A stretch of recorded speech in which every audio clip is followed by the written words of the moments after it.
Hi there. So let's talk about this sinking ships or battleship style template in Word List Builder.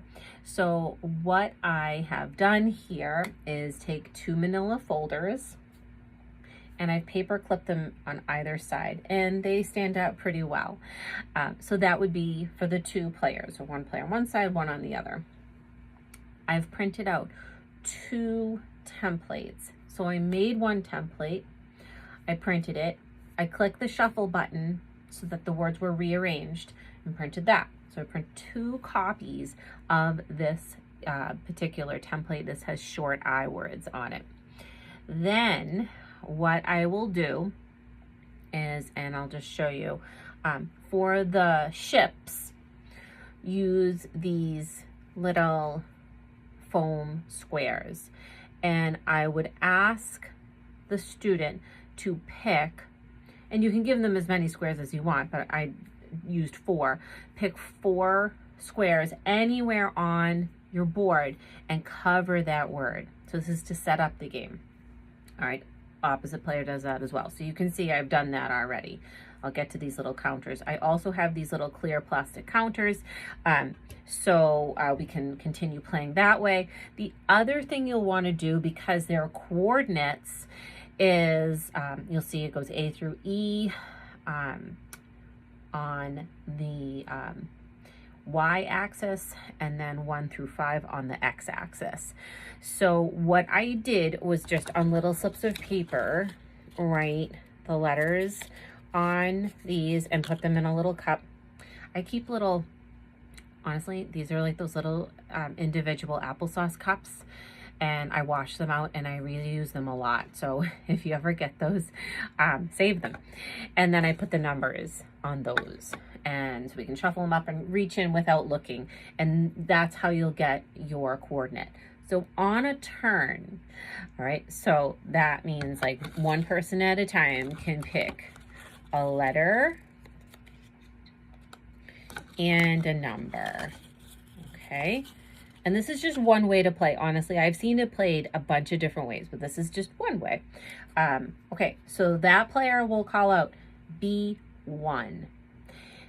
If it is a hit, that means if a player has a ship on B1, then they would say hit, and the opposite player is going to get a point for hitting that by calling out B1. If it's a miss, then they say miss, and they just cover it. So find B1, and we're going to read that word, bid. So we're going to cover it, and you may want to have them practice spelling it. Bid, B-I-D, bid.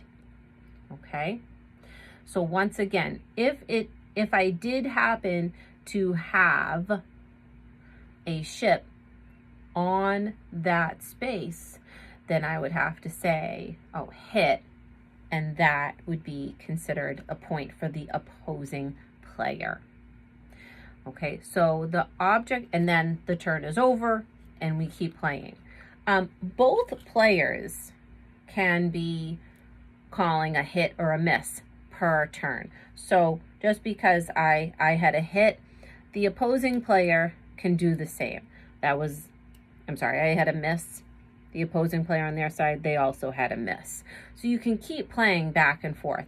And I like that better. That way they're both looking at their game boards at the same time and getting more turns rather than one person taking a turn and having to wait for the other. So they both get reading practice at the same time. Now the player, to be able to sink all the ships first would, of course, be the winner of that game.